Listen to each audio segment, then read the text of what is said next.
Hello and welcome. I'm Ramesh Ramachandran and you're watching Newsnight on DD India, your prime-time destination for news and bespoke analysis. It's good to have you again with us.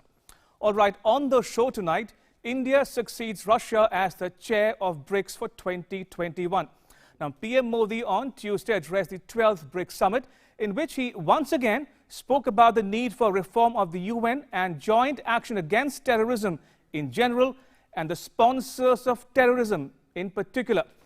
Also on the show, India delivers a stinging rebuke to the UNGA, calls for urgent text-based negotiations for reform of the UN Security Council.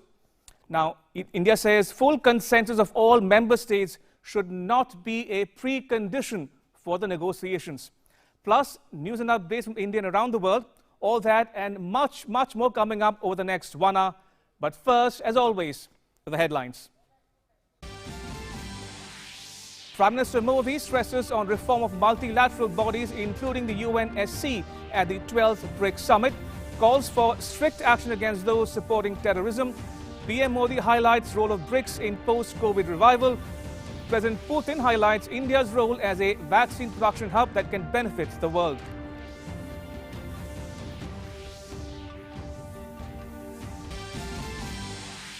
India makes a strong pitch for UNSC reform. India's ambassador to the UN, T.S. Tirumurthy, says UN Security Council has become an impaired organ, asserts that intergovernmental negotiations is like a platform for debate in the university rather than a serious result-oriented process in the UN.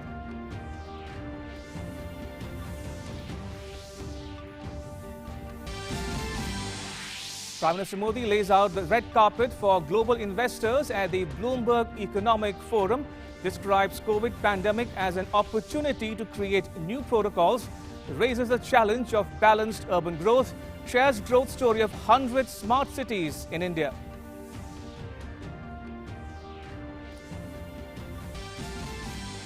Home Minister Amit Shah criticizes the Congress party and the Gupta gang comprising leaders from Jammu and Kashmir, says they want to take India back to the era of strife and violence, asks Sonia Gandhi and Rahul Gandhi to clarify their stand on the issue, asserts that their stand on issues of national security is not acceptable. The BJP trains its guns on the Congress after publication of a report on the Augusta Westland case. Minister Ravi Shankar Prasad says no deal could be signed during Congress rule without corruption. Seeks clarification from the party after names of its leaders figured in the report.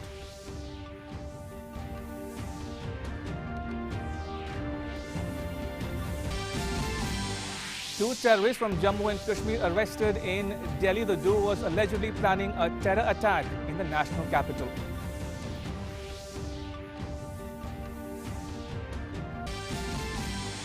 The 4-day-long Phase 2 of Malabar 2020 naval exercise begins in the northern Arabian Sea. It involves the navies of Australia, India, Japan and the US.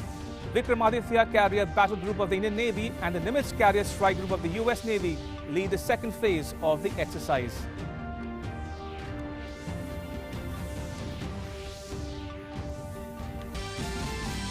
The COVID situation in India continues improving. Less than 50,000 cases recorded over the last 10 days. Recoveries continue to outweigh daily caseload over the last 1.5 months. The recovery rate shoots up to 93.42%. Colleges in Karnataka reopen after 8 months. All right, let me dive straight into our cover story. Now, Prime Minister Modi on Tuesday addressed the BRICS Summit virtually. He urged BRICS members to strengthen multilateralism and counter the threats posed by terrorism. The theme of the 12th BRICS Summit was global stability, shared security and innovative growth. Here's the report. Prime Minister Narendra Modi on Tuesday made a renewed pitch for reform of the United Nations Security Council and urged BRICS members to hold countries accountable for aiding and abetting terrorism. Global governance के संस्थानों की credibility और effectiveness दोनों पर ही सवाल उठ रहे हैं। इसका प्रमुख कारण यह है कि इनमें समय के साथ उचित बदलाव नहीं आया। भारत का मानना है कि यूएन सिक्योरिटी काउंसिल में रिफॉर्म्स बहुत ही अनिवार्य है। हमें यह सुनिश्चित करना होगा कि आतंकवादियों को समर्थन और सहायता देने वाले देशों को भी दोषी ठहराया जाए और इस समस्या का संगठित तरीके से मुकाबला किया जाए। The Prime Minister said BRICS could play an important role in tackling the COVID-19 pandemic. Covid के बाद की वैश्विक रिकवरी में ब्रिक्स इकोनॉमीज की अहम भूमिका होगी और हमारे देश ग्लोबल इकोनॉमी के मुख्य इंजन में से हैं। हमारे आपसी संस्थाएं और सिस्टम्स जैसे new development bank, contingent reserve arrangement और कस्टम्स कोऑपरेशन आदि भी वैश्विक रिकवरी में हमारे योगदान को इफेक्टिव बना सकते हैं। भारत में हमने आत्मनिर्भर भारत अभियान के तहत सेल्फ रिलायंट और रेजिलिएंट भारत पोस्ट कोविड अर्थव्यवस्था के लिए फोर्स मल्टीप्लायर हो सकता है। PM said global institutions such as the World Trade Organization, International Monetary Fund and World Health Organization faced a credibility crisis because they haven't seen much change since their inception. PM said geostrategic changes taking place around us impact security, stability and growth. It makes BRICS' role that much more significant. 2021 में अपनी अध्यक्षता के दौरान हम BRICS के तीनों स्तंभों में इंट्रा ब्रिक्स सहयोग को मजबूत करने का प्रयत्न करेंगे। हम इंट्रा ब्रिक्स एकजुटता को बढ़ाने और इस उद्देश्य के लिए ठोस संस्थागत फ्रेमवर्क डेवलप करने का प्रयास करेंगे। मेरा सुझाव है कि हमारे एनएसए एक काउंटर टेररिज्म एक्शन प्लान पर चर्चा करें। हमारे बीच इकोनॉमिक इंटीग्रेशन का मुख्य जिम्मा निजी सेक्टर के ही हाथ होगा। मेरा सुझाव है कि ब्रिक्स बिजनेस काउंसिल हमारे आपसी व्यापार को $500 बिलियन के लक्ष्य तक ले जाने के लिए एक कॉन्क्रीट प्लान बनाए। हम भारत में महिला उद्यमिता को बढ़ावा देने के कई प्रयास कर रहे हैं। आशा है ब्रिक्स वुमेन्स बिजनेस अलायंस के जरिए इस क्षेत्र में इंट्रा ब्रिक्स कोऑपरेशन बढ़ेगा। India is the new chair of BRICS. It is the third time India is the chair of BRICS. It held the BRICS presidency in 2012 and 2016. India will host the 13th BRICS Summit in 2021. It was the second time Prime Minister Modi and President Xi Jinping of China shared a platform since the standoff in Ladakh. President Vladimir Putin of Russia was the host of the summit. He spoke about scope of cooperation on a COVID-19 vaccine among the BRICS members. In the COVID-19 case, we have had some groundwork. The Russian Direct Investment Fund has concluded agreements with the Indian and Brazilian partners to hold clinical trials of the Sputnik V vaccine. The point is to start the mass production and scale that up. The New Development Bank has reserved $10 billion worth of provisions to combat the pandemic. The 12th BRICS Summit was held in the backdrop of the 75th anniversary of the end of the Second World War and the establishment of the United Nations. This year's summit was held in the midst of the COVID-19 pandemic too. Newsnight Desk, DD India. Right, I want to play out 5 key highlights or takeaways from the 12th BRICS Summit. First up is the big takeaway about how the UNSC reform is the need of the hour. Now, Prime Minister Modi expects BRICS members to support reform of the UN Security Council. And he says global institutions such as the WTO, the IMF and the World Health Organization need improvement. So the credibility of global institutions is also upheld. The second takeaway is that hold the sponsors of terrorism accountable. Another key takeaway from the PM's intervention at the BRICS Summit, he says terrorism is the biggest issue confronting the world. He urges BRICS members to call the bluff of countries that support terror. Now, he welcomes the finalization of BRICS counter-terror strategy as well. He also proposed BRICS NSAs to talk about a counter-terror action plan. The third takeaway is that India and South Africa call for waiving the intellectual property rights agreements for the COVID-19 vaccine. Now, the vaccine is a global common good.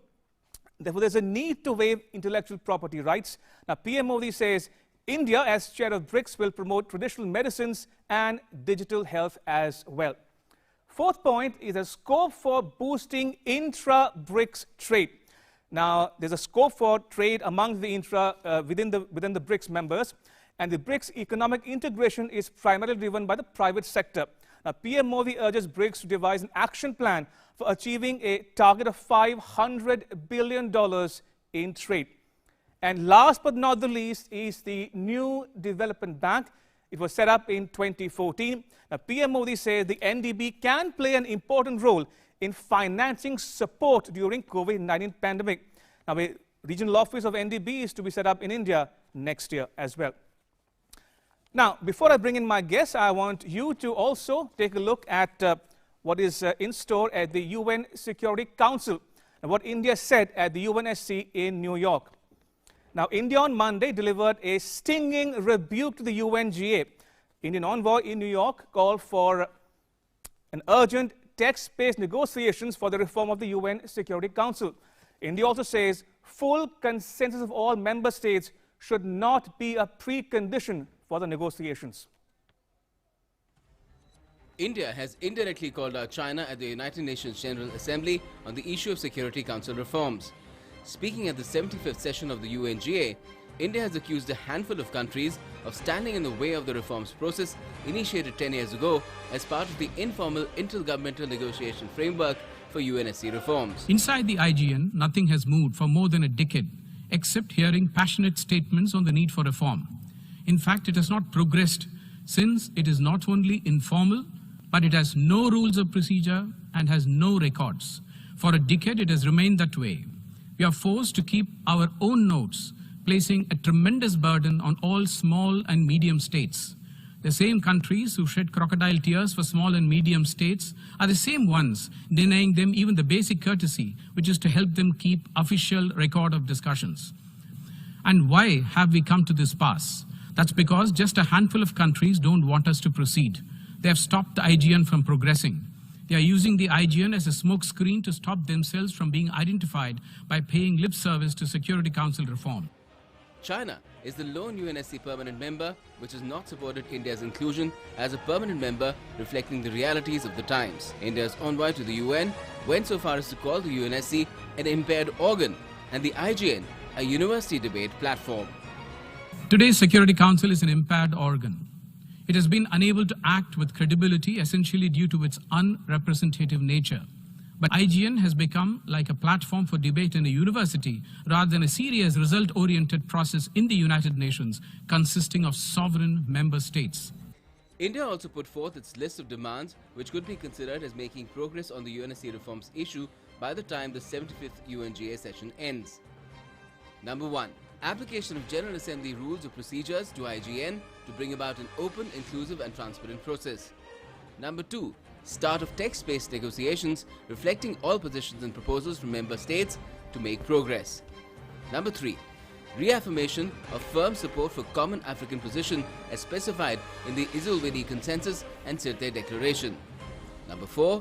No sidetracking of discussion by asking for greater representation only for Africa. And number 5. Greater representation for all those who deserve UNSC inclusion, including Africa, Latin America and others. India's envoy to the UN also warned that if there is no decisive movement this year, those who support real reform will be forced to look beyond the IGN to the UNGA itself, where the entire IGN process might need a relook. Newsnight Desk, DD India. All right, time now for our In Focus segment in which we are discussing about India, new chair of BRICS. PM Modi called for reform of global institutions. Right, joining me are two very special guests, Ambassador Mohan Kumar and Strategic Affairs Analyst Sushant Sareen. Gentlemen, welcome to Newsnight. If I can quickly introduce my guest to you, the viewers. Ambassador Mohan Kumar is a former Indian envoy to France and Bahrain. He has dealt with international trade and multilateral negotiations as well. In fact, he was India's lead negotiator first at the GATT, the General Agreement on Tariffs and Trade, and then at the World Trade Organization, on issues such as intellectual property rights and dispute settlement.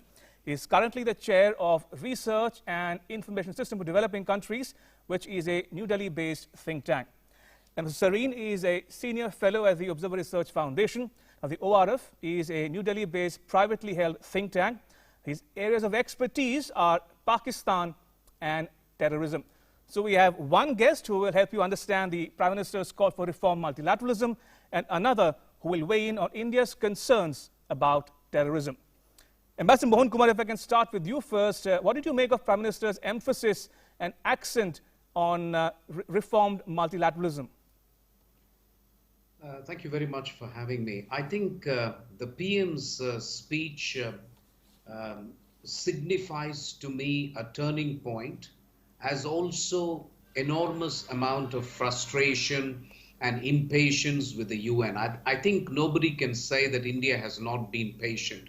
We've been waiting all these years. In the General Assembly, in the virtual General Assembly this year, the Indian PM asked rhetorically, how long do you expect India to wait? And he asked the UN, how long does India have to wait for the Security Council reform and to get its legitimate place? So my sense is that something is changing and something has to give.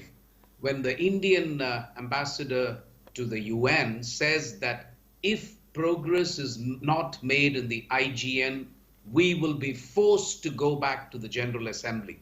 So that gives you some indication of what India is planning. And I think India is right to do this, frankly. And I think we've waited for too long. Now, the Prime Minister raising the issue of reform at the BRICS Summit is very interesting because, as your reporter said, China is one of the few countries which actually opposes India's inclusion. Or at least a reform of the UN Security Council. So it is also an indirect message to China at the BRICS Summit that you should not be doing this. You should not be blocking the reform of multilateral organizations. So I have a feeling that we may be about to see at least a change of tactics on the part of India. And I'm waiting to see what we will do next. Right. Coming to you now, Mr. Sushant Sareen. Now, Prime Minister Modi also spoke about counter-terror cooperation. If I can paraphrase his remarks, he says, terror is the biggest issue confronting the world today. And he says the BRICS countries in particular should call the bluff of countries that support terrorism. Now, he said it without naming any country in particular. But what did you make of his renewed pitch for counter-terror cooperation among the BRICS countries in general and the other organizations in particular? Look, I think, purely diplomatically speaking, he pressed the right buttons. But on a more practical level, I think he was taking a dig at the Chinese because the one country which has supported terrorism all along, and I use the word advisedly, is China. Because whether it was, the designation of some of the terrorists based in Pakistan, terrorist organizations based in Pakistan, China has been the biggest obstacle in that particular process. And even otherwise, China has been backing Pakistan despite knowing Pakistan's involvement in terrorism. And in fact, in some cases has actually encouraged Pakistan to continue along that path. So at one level, you could say that he was, taking a bit of a dig at the Chinese. But at another level, purely from a practical point of view, yes, you could get some terror cooperation from the Russians, but I don't know how much cooperation of worthwhile cooperation would come our way, for example, from say South Africa or from Brazil. Frankly, in the part of the world we live in, Russia could play a role. China is not going to play a role. It's going to have to fit on its own. Now we can keep agitating this issue at the UN, we can keep agitating this issue in various multilateral forums, including BRICS. But at the end of the day, I think we have to have a degree of realism that even if we have this, national security advisors, deliberating on some kind of a CT cooperative mechanism, I don't know where it's going to lead up to. Ultimately, I think we've got a lot more from the Americans and their allies in terms of terror cooperation than we will ever get from the Chinese. Chinese, we won't get anything. The Russians, we might still get some, but that will also depend on what Russian politics or Russian diplomacy, how that evolves as we go forward. How much are they able to keep the Chinese at bay, or how much they become, in a sense, junior partners of the Chinese going forward. So I think, like I said, he pressed the right buttons. But I'm a little skeptical about what we will get out of the BRICS, at least on terror cooperation. Is your skepticism, Serene, also due to the fact that the India-China tensions could impact the outcome on critical issues within the BRICS? Is that what you're hinting at? Well, I think clearly they will. I think it shows a sign of diplomatic maturity that, we haven't walked out of BRICS in a huff. I think that's the smart thing to do. No reason to, give up on this particular forum. But I think, there were certain contradictions which are quite visible when we talk about, greater economic or intra-BRICS economic cooperation. If you look at the numbers of, and Ambassador Mohan Kumar is a far greater expert on trade issues than I am. But, if you just look at the numbers of the intra-BRICS trade, between India and China, what India's trade is with China is far greater than India's trade with the other three BRIC members, number one. And while we're talking about intra-BRICS cooperation and we're talking about multilateralism in trade and all of that, let us not forget that we, and for absolutely right reasons, we decided not to go in for RCEP. And that was because of Chinese domination over RCEP and the kind of unfairness which is built into that system, which does not protect our industry. Let's also not forget that we've been tightening the screws on the Chinese. And in fact, the Chinese president alluded to that when he made a statement in today's summit that, we shouldn't let these political issues act as trade barriers, which was clearly, at least to me, it was that he was pointing his finger at us. But the fact of the matter remains that what the Prime Minister said, again, nothing, you can't take exception to what he said. But I think on a more practical level, there is a certain contradiction in what we are doing on the ground, what we are trying to do on the ground, and what we are saying in some of these diplomatic forums. Indeed. Ambassador Kumar, now you are one person who's handled trade issues at the MEA, the Foreign Ministry. Now, Prime Minister Modi also spoke about how the credibility of global organizations and institutions is at stake here, and he specifically mentioned three bodies: the WTO, the IMF, and the WHO. Now, how do you read India's renewed pitch for reform of the global bodies as well, not just the UN Security Council?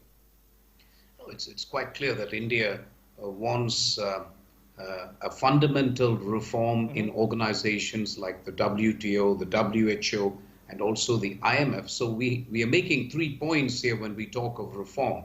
One, we want these organizations to fundamentally represent developing country voices better. So that's the first point we are making.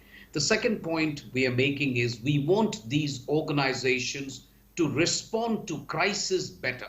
So if you take, for example, trade during the time of pandemic, the WTO should have really been in the forefront, trying to regulate trade in personal protective equipment, masks, surgical instruments, etc. Exactly at this period, the WTO finds itself facing an existential crisis. Similarly, you can say the same thing about the World Health Organization. The WHO is doing what it can, but there is general consensus that there needs to be also a fundamental reform in the WHO. And finally, of course, you want all these organizations, frankly, to be more effective, to be leaner, and to be able to respond to crisis. So I think these are the points that we are making. And I think he has singled out 3 of these organizations, all of which are crying out for reform. And India has a particular perspective with regard to reforming the WTO or the WHO. I mean, IMF is a slightly different ball game because that is part of the Bretton Woods institution and so on. So is WTO. But then WTO reform has been on the agenda. India has submitted policy papers on how WTO should be reformed. India is keen to retain the status of special and differential treatment for itself. So there are a number of issues in both WTO and WHO that we have flagged. And it's now a question of negotiating with our developed country partners to see that these organizations represent India's voice much better. Indeed. Mr. Serene, now one tangible outcome from the 12th BRICS Summit was the finalization of a counter-terror strategy. Now, Prime Minister Modi also proposed, and which you referred to in your intervention just a few minutes ago, about the need for the BRICS NSAs to meet and discuss about a concrete action plan. Now, can we expect tangible outcomes from the NSA talks also if it indeed happens going forward?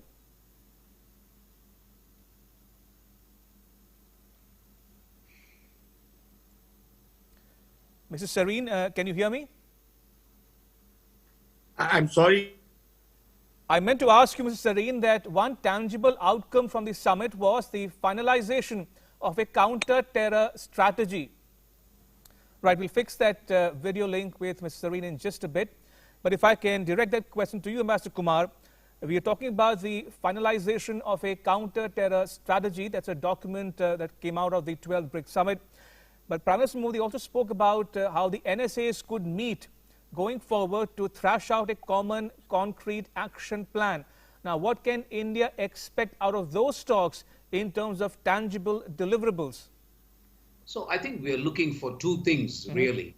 One is exchange of actionable intelligence among countries. Because we belong to the same region, it's only natural that Russia has its own issues, India faces its own issues. Of course, Brazil and South Africa are a little bit distant, but at least China, Russia, India, you can argue we belong to the same region, and exchanging actionable intelligence would be a useful thing.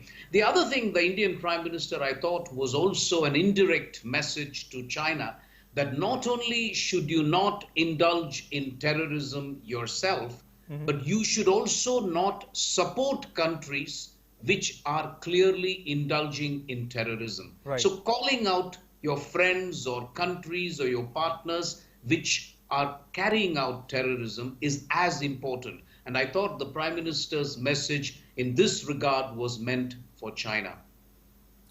Mr. Serene, if I can bring you in the discussion, if you're still with us, Mr. Serene. Yeah. Right. Just a few days ago, we heard Prime Minister Modi speak out against the Chinese expansionism in the region and beyond. Cut to this afternoon, Prime Minister Modi said in so many words that the BRICS countries should call out those that support or aid and abet terrorism. Now, given the fact that India-China tensions could impact the BRICS format of talks going forward, can we expect something tangible to come out of the proposal for a NSA's meeting among BRICS nations in the near future? Look, again, I wouldn't be surprised if we have a NSA's meetings under the BRICS umbrella. But whether something tangible will come out, maybe we will get a paper, or we will get, some highfalutin statements coming out. For instance, can other BRICS members such as Russia lean on China to, make amends for its position in the UN on terror, for instance? Can we expect the BRICS members to step up to the plate? Look, I would be very surprised if that was to happen. I'll be very honest with you, because I think, the Russians to some extent have been pushed against the wall. They have their backs to the wall because of the way the West has, treated them. And they've actually been pushed into China's arms in many ways. Look at the close cooperation between the Chinese and the Russians over the last few years. And increasingly, we get the signs that the Russians are becoming somewhat of a junior partner. Many people are very skeptical whether the Russians will actually play the role of a junior partner. But as of now, that is the impression which people are getting. Will the Russians push the Chinese on this particular issue because India wants it? Frankly, if that happens, I would love it. But I would be extremely surprised if that was to work like that. The other two countries, again, I don't think India going to really push the Chinese? Because number one, for them, terrorism is not the kind of issue it is for us, or the way terrorism has played out in our part of the world. It really hasn't played out in either Brazil or South Africa, for that matter. So right. I'm not very confident when something really is good is going to come out of it. But I would have really liked if the Prime Minister had not restrained himself and had actually named the terror sponsoring country. I don't know why of naming and shaming a country like Pakistan on forums like the BRICS and whatever other forums we go to. Right. Just trying to hint at them. I don't know of what purpose that serves. Maybe it shows that we are not into the naming and shaming game. But look, let's face it, we actually fire from them every day. And if we can, we can use certain platforms which right. we have to actually name and shame these guys. I don't see why we should not do it. Right, fair point, and point well taken. Ambassador Kumar, I want to take a step back and look at the evolution of BRICS per se. Now, some say, in fact, they question whether BRICS is living up to its reputation or not. Is there a need to reinvent BRICS, add more members? Is that feasible? And also, your expectations from India as a chair of BRICS for 2021?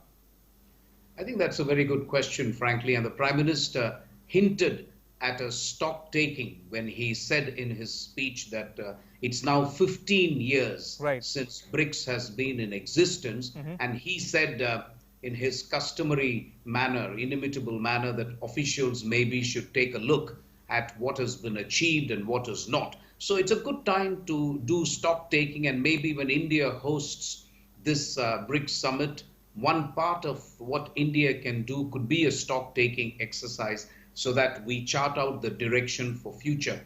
My sense about BRICS is that it is a good pole position to have in an international landscape which is absolutely, peppered with plurilaterals. Right. What you are seeing is, on the one hand, you are seeing decline of multilateralism.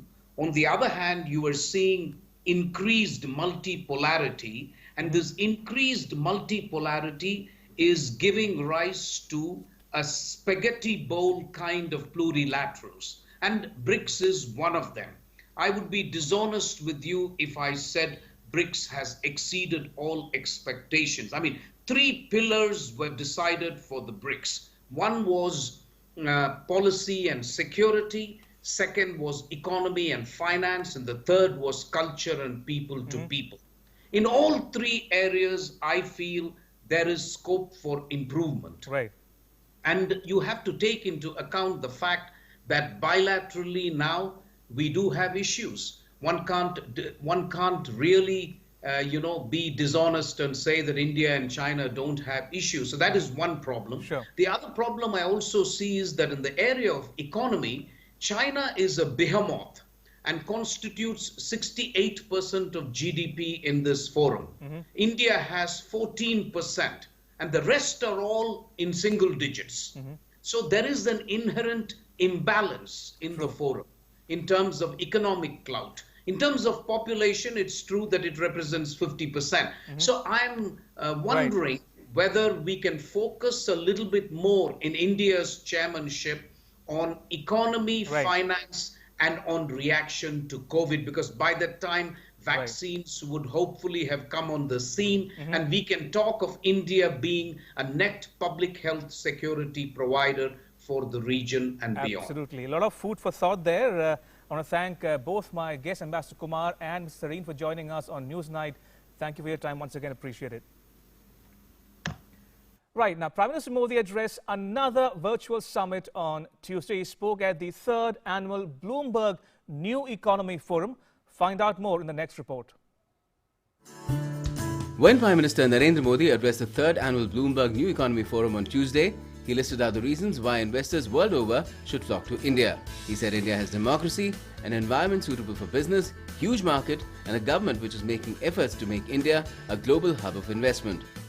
If you are looking to invest in urbanization, India has exciting opportunities for you. If you are looking to invest in mobility, India has exciting opportunities for you.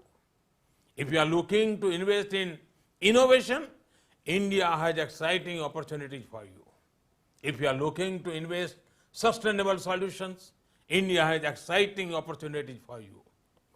These opportunities come along with a vibrant democracy, a business-friendly climate, a huge market, and a government which shall have not stone unturned to make India a preferred global investment destination. The PM focused his address on the challenges of increasing urbanization in the world. He said both India and some African nations will see the biggest urbanization spurt in the coming 2 decades. He informed that India is moving in the direction of urban transformation and will build cities that come up to global standards with the help from everyone. He elaborated on how 100 smart cities are being built in the country.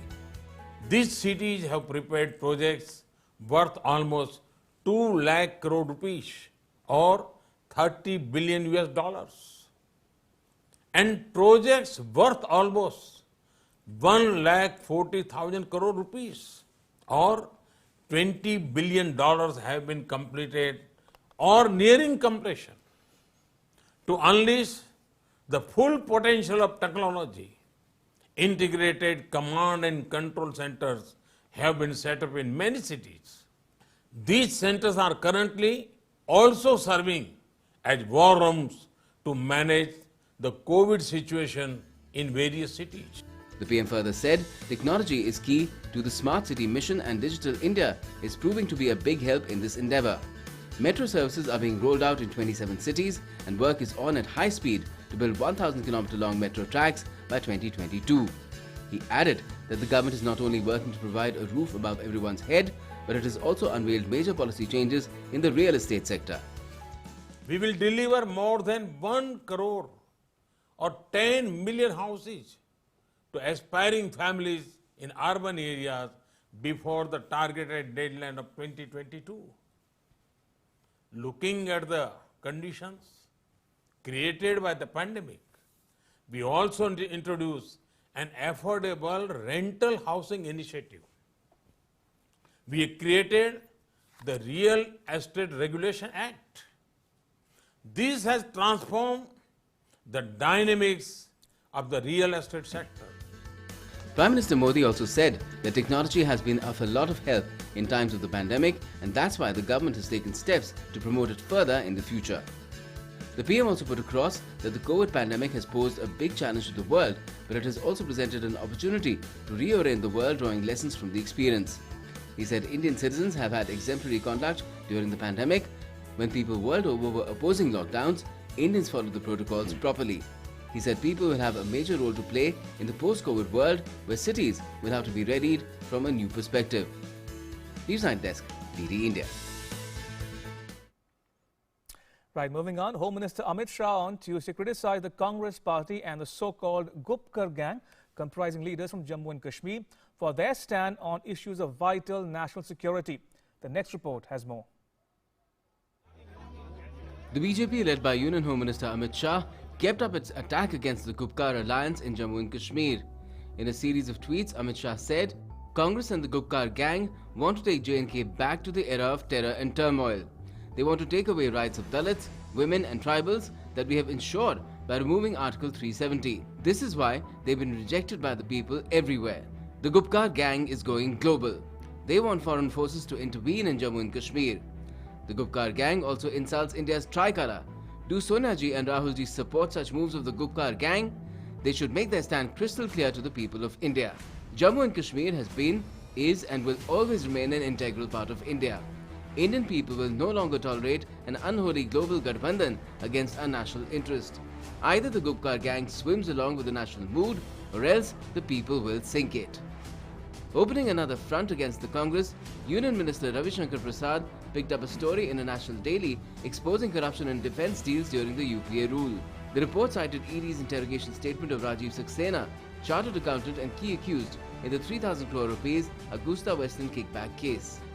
The crux of Rajiv Saxena's statement details how alleged kickbacks in the Augusta Western deal, which was cancelled by the UPA 2 government, flowed through two companies, Saxena's Interstellar Technologies and Global Services, owned by Christian Michael, who was extradited to India in December 2018 and remains in jail.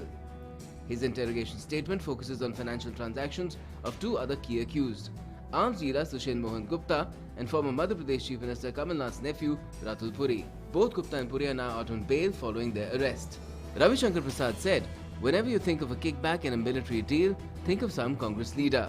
From Jeep scandal to Bofors to submarine scandal to several more and Augusta Westland helicopters, no work was done without kickbacks benefiting Congress leaders." VVIP helicopter president prime minister के लिए Augusta Westland का हो, बिना kickback के कोई काम नहीं और बिना कांग्रेस के नेताओं के उस किकबैक में कोई काम नहीं. No deal without a deal, no contract without a cut. बिना डील के कोई डील नहीं, बिना कट के कोई कॉन्ट्रैक्ट नहीं. और इन सब में कांग्रेस नेताओं का नाम आता रहता है. Prasad recalled the details of defense scams that are under investigation and how nothing moved till 2014. गंभीर पॉलिटिकल सवाल है कि कांग्रेस के बड़े बड़े नेताओं का किकबैक के रिसिपिएंट के रूप में नाम आ रहा है. कांग्रेस पार्टी को कुछ कहना है कि खामोश रहना है? ऐसा क्या है कि जब भी किसी डिफेंस डील की चर्चा करिए तो कांग्रेस के कुछ नेताओं का नाम आना ही है और वो कभी डिसअपॉइंट नहीं करते? Why is it? क्या कांग्रेस पार्टी देश की सुरक्षा के साथ यह मजाक करती है? चाहे वो बोफोर्स हो या पुराने जीप स्कैंडल हो. In 2010, there were talks of buying VVIP Augusta Westland helicopters for the President and Prime Minister at a cost of 3,600 crore rupees. 2 years later, in 2012, media reports had revealed that kickbacks had been paid in the deal. In September 2014, Gautam Khaitan was arrested in the case, the first arrest in the case even after revelations 2 years ago. UPA 2 government under Manmohan Singh ordered a CBI inquiry, but no progress was made until the NDA government was formed in May 2014. Clearly, the BJP is out to expose the already cornered grand old party that seems to be in a state of disarray. Newsnight Desk, DD India. All right, take a look at what else is making news around India in our national roundup segment. The second phase of Exercise Malabar 2020 started in the Northern Arabian Sea and is going on till November 20th. Taking forward the synergy achieved in the recently concluded Phase 1 of Exercise Malabar 2020, which was conducted in the Bay of Bengal from 3rd to 6th November, this phase will involve coordinated operations of increasing complexity between the navies of Australia, India, Japan and the United States. In a big breakthrough, the Delhi Police Special Cell arrested 2 suspected terrorists. The terrorists, both natives of Jammu and Kashmir, are linked to terror group Jaish-e-Mohammed. 2 semi-automatic pistols along with 10 live cartridges recovered from their possession. In Bihar, the first session of the newly elected 17th State Legislative Assembly will be convened from 23rd of November. The session will conclude on 27th of this month. The decision in this regard was taken in the first meeting of the newly constituted State Cabinet. The meeting was chaired by Chief Minister Nitish Kumar.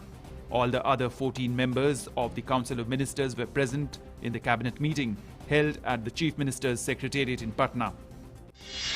In the Tablighi Jamaat case, Chief Justice of India directed the centre to explain the mechanism employed to inquire into complaints of communal coverage by some news channels. The Supreme Court said the government's current affidavit is disappointing as it fails to explain the action taken by the government. The Supreme Court has been hearing the plea filed by Jamiat-e-Ulema-e-Hind seeking directions to the centre to stop dissemination of fake news that Tablighi Jamaat congregation was primarily responsible for the initial spike in COVID-19 cases.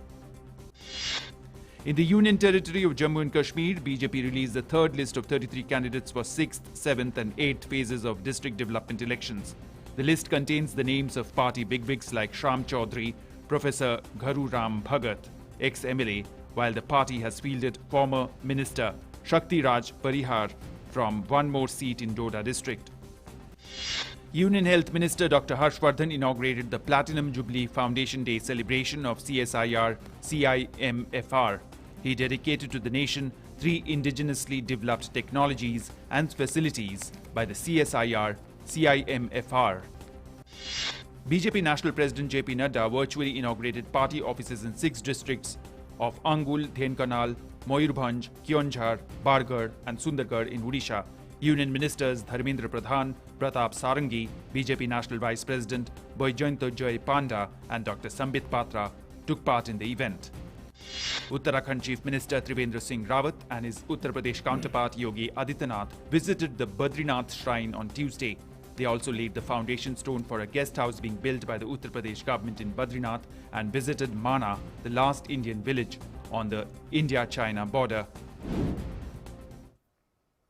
In other news, colleges reopen in Karnataka after a COVID-19 induced closure of 8 long months. Colleges are following the state government's standard operating procedure and taking all measures to curb the spread of the coronavirus on college premises. Students express happiness over resumption of their classes. Aisha Khanam reports from Bengaluru. Colleges reopen in Karnataka today after an 8 months shutdown due to pandemic, and professors like Professor Vatsala are still continuing the online classes. And here you can see at this RC college, all the arrangements have been made, safety precautions have been taken. If somebody is scared means, if they come to the college, a separate room will be allocated for that one. Health center people will be consulted, and then they will be called to check up the students. After they get negative, we allow the students to come. The government has made all the arrangements, and the health protocol has also been implemented across the colleges in the state. The students have been insisting for the starting of colleges. Somehow the online learning is not good enough for them to learn academically. It was really challenging. They wanted the live classes or the offline classes to happen. So fully understanding this requirement, we took a decision to start the colleges. We have taken all the precautionary measures. As of today, only the final year degree classes have begun. It is a mixed bag of emotions. Many students have said that they have developed fatigue and they wish to get back to the campus, they wish to get back to the colleges. But there are students who are from outside Karnataka who have not been able to make it to the state because there are no transport facilities. So for these students, online classes will continue. So for day one, the students are back to the campus. There is excitement among the students. Without college, there is no funds and there is no education system. And it's more offline classes better than online class, because online classes too much of risk and lag of networks. So it will not be so comfortable. Offline classes are best, and we miss the college very much.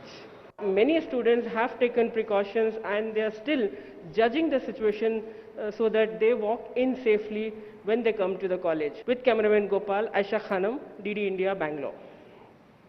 And time now for all the news related to the COVID-19 pandemic in India in our COVID Wrap segment. The fight against COVID-19 continues in India.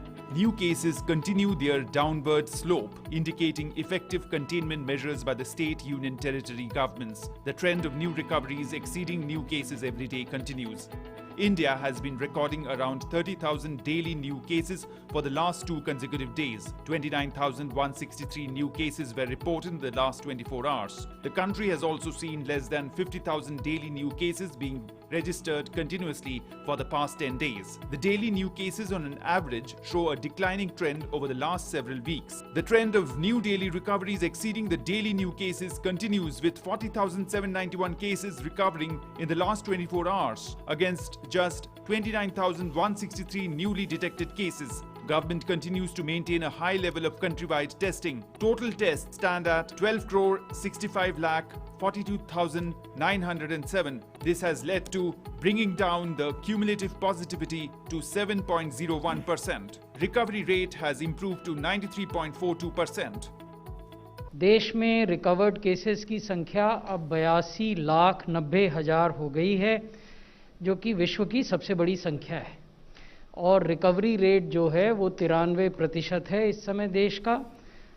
Average 46,701 case recover हुए प्रतिदिन पिछले सप्ताह. Delhi, which saw a surge in new cases over the last few days, reported 3,797 new cases on Monday. However, the effects of festivals may be seen in coming days in Delhi. Covid के खिलाफ लड़ाई की तो basic guidelines वही हैं, उन्हीं को ठीक से फॉलो करना है। मान लीजिए कोविड अप्रोप्रिएट बिहेवियर है तो उसको सख्ती से पालन करना है, टेस्टिंग है तो वो टेस्टिंग पर्याप्त मात्रा में करनी है, ट्रैकिंग है, ट्रीटिंग है, उसकी आइसोलेशन है, क्वारंटाइन है, सारी गाइडलाइंस तो वही रहेंगी। उनको गहराई, गंभीरता और पूरे कमिटमेंट के साथ फॉलो करना, ये सबसे ज़्यादा इम्पोर्टेंट है। Work is in progress to conduct more than 1 lakh tests every day and to increase the number of ICU beds in Delhi. 3-4 दिन के अंदर ये कैपेसिटी 6000 ICU बेड से भी ऊपर चली जाएगी। यूनियन गवर्नमेंट, दिल्ली सरकार और प्राइवेट सेक्टर ये मिलकर संभव करेंगे और इसका बहुत हद तक काम हो भी गया है। सरदार वल्लभ भाई पटेल हॉस्पिटल जो कायम किया गया है, 1000 बेड का हॉस्पिटल है ये, उसमें 537 नए ICU बेड्स का प्रावधान किया गया है और ये नंबर तेज गति से बढ़ेगा।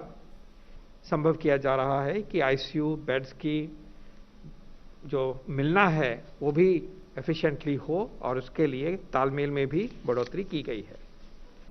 The Health Ministry has said Centre may consider lockdown in Delhi if there is any such proposal.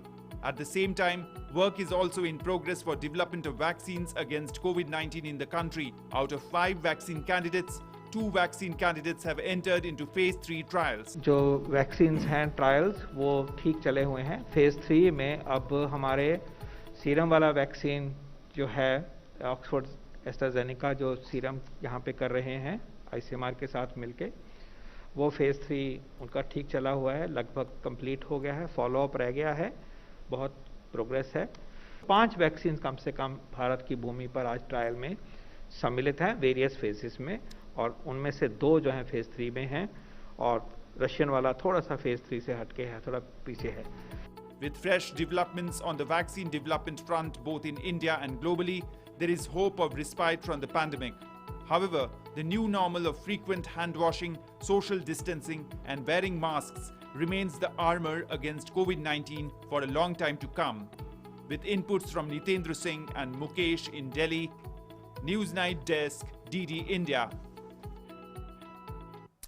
In world news, Thai riot police fired water cannon at protesters who tried to cut their way through razor wire barricades outside Parliament as lawmakers discuss possible changes to the constitution. Protesters are demanding changes to the constitution drawn up by Thailand's former junta. They also want the removal of Prime Minister Prayut Chan-o-cha, a former army ruler, and reforms to curb the powers of the monarchy.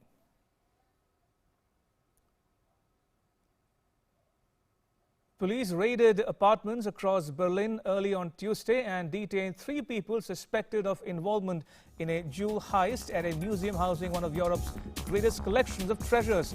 Thieves forced their way into Dresden's Greenwald Museum in November last year and got away with at least 3 sets of early 18th century jewelry, including diamonds and rubies.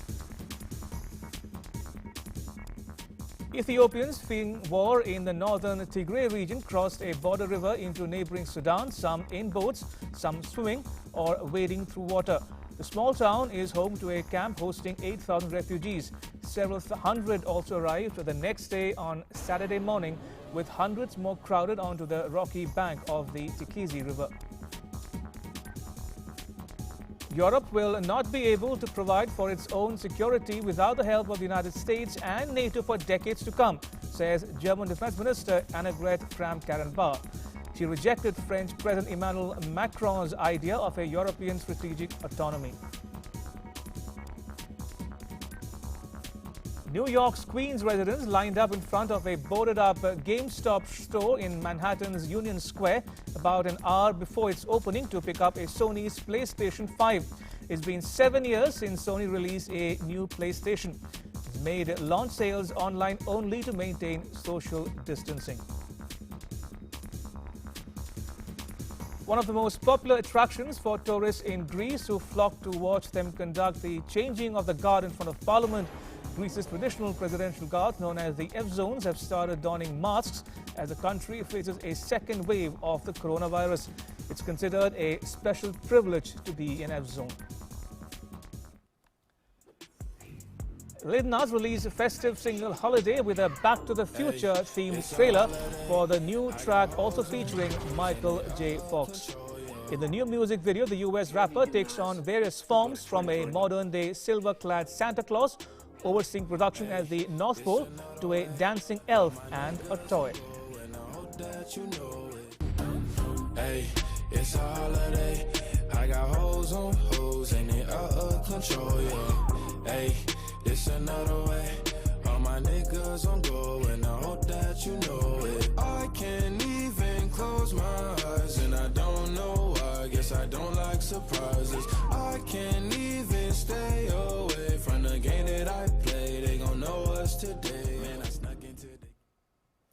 And that's a wrap, but news continues here on DD India. You can catch all the latest updates on our social media, mobile and digital platforms. Don't forget, it's a simple task. Just wear a mask. Join DD India's Mask Up campaign to beat COVID-19. Thanks for watching. Bye-bye.